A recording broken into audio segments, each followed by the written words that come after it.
Report Sell by Outlet សារៈសំខាន់ក្នុងវីដេអូនេះអាចឲ្យអ្នកប្រើតាមដានទៅលើចំនួនទឹកប្រាក់សរុបនៃការលក់ទំនិញក្នុងស្តង់នីមួយៗនៅក្នុងចន្លោះកាលបរិច្ឆេទណាមួយដើម្បីប្រើចុចលើពាក្យរបាយការណ៍បន្ទាប់មកលក់ទំនិញបន្ទាប់មកទៀតចុចលើពាក្យលក់តាមស្តង់លក់ទំនិញចាប់ផ្ដើមកាលបរិច្ឆេទប្រើសម្រាប់ជ្រើសរើសកាលបរិច្ឆេទចាប់ផ្ដើមដំបូងដែលអ្នកចង់តាមដានឧទាហរណ៍នៅថ្ងៃទី1ខែ2 2018រហូតដល់កាលបរិច្ឆេទប្រើសម្រាប់ជ្រើសរើសកាលបរិច្ឆេទចុងក្រោយបង្អស់ដែលអ្នកចង់តាមដានឧទាហរណ៍ថ្ងៃទី22ខែ2 2018បន្ទាប់មកសូមធ្វើការចុចច្រោះដើម្បីបង្ហាញទិន្នន័យសិក្សាពី column នៅក្នុង report ស្តង់បង្ហាញឈ្មោះស្តង់នីមួយៗសាខាបង្ហាញឈ្មោះសាខានីមួយៗចំនួនប្រតិបត្តិការបង្ហាញពីចំនួនប្រតិបត្តិការរបស់ស្តង់នីមួយៗទឹកប្រាក់សរុបគឺជាចំនួនទឹកប្រាក់សរុបពីការលក់ទំនិញបញ្ចុះតម្លៃសរុបគឺជាចំនួនដែលបានបញ្ចុះតម្លៃនៃការលក់ទំនិញសរុបប្រាក់សរុបចុងក្រោយ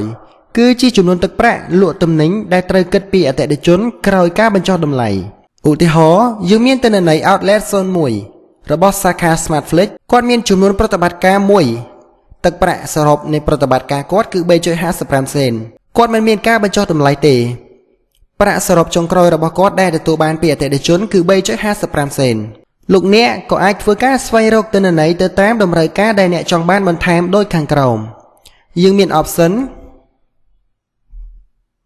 ស្តង់ប្រើសម្រាប់ជ្រើសរើសទិន្នន័យលក់នៅស្តង់ណាមួយដែលអ្នកចង់តាមដានឧទាហរណ៍ Outlet 01 Bellaco ប្រើសម្រាប់ជ្រើសរើសទិន្នន័យលក់ទៅតាមបញ្ជា Bellaco ណាមួយដែលអ្នកចង់តាមដានឧទាហរណ៍ Admin អតិថិជនប្រើសម្រាប់ជ្រើសរើសអតិថិជនណាមួយដែលអ្នកចង់តាមដានអ្នកនាំភ្ញៀវប្រើសម្រាប់ជ្រើសរើសទិន្នន័យលក់ទៅតាមអ្នកនាំភ្ញៀវណាមួយដែលអ្នកចង់តាមដានធំជាងឬស្មើចំនួនប្រតិបត្តិការសរុបប្រើសម្រាប់កំណត់ការបង្ហាញទិន្នន័យនៅថ្ងៃណាដែលមានចំនួនវិក័យប័ត្រនៃការលក់ធំជាងឬស្មើចំនួនដែលបានបញ្ចូលតូចជាងឬស្មើចំនួនប្រតិបត្តិការសរុបប្រើសម្រាប់កំណត់ការបង្ហាញទិន្នន័យនៅថ្ងៃណាដែលមានចំនួនវិក័យប័ត្រនៃការលក់តូចជាងឬស្មើចំនួនដែលបានបញ្ចូល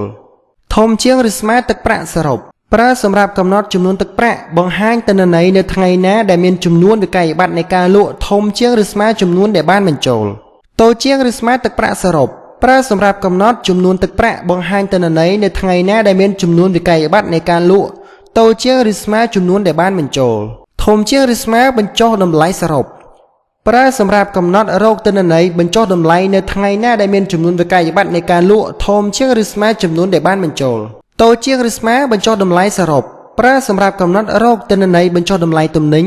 នៅថ្ងៃណាដែលមានចំនួនវិក័យប័ត្រនៃការលក់តូចជាងឬស្មើចំនួនដែលបានបញ្ចូលធំជាងឬស្មើទឹកប្រាក់សរុបចុងក្រោយប្រើសម្រាប់កំណត់រោគទិន្នន័យទឹកប្រាក់សរុបចុងក្រោយនៅថ្ងៃណាដែលមានចំនួនវិក័យប័ត្រនៃការលក់ទំនិញធំជាងឬស្មើចំនួនដែលបានបញ្ចូលតូចជាងឬស្មើទឹកប្រាក់សរុបចុងក្រោយប្រើសម្រាប់កំណត់រោគទិន្នន័យទឹកប្រាក់សរុបចុងក្រោយនៅថ្ងៃណាដែលមានចំនួនវិក័យប័ត្រនៃការលក់ទំនិញតូចជាងឬស្មើចំនួនដែលបានបញ្ចូលបន្ទាប់ពីជ្រើសរើសជម្រើសណាមួយមកធ្វើការច្រោះទិន្នន័យសូមចុចច្រោះដើម្បីបង្ហាញទិន្នន័យជាការស្រេចដើម្បីទទួលបានភាពងាយស្រួលក្នុងការប្រើប្រាស់របាយការណ៍សូមសិក្សាវីដេអូបង្ហាញពីរបៀបប្រើប្រាស់ទូទៅសូមអរគុណសម្រាប់ការទស្សនា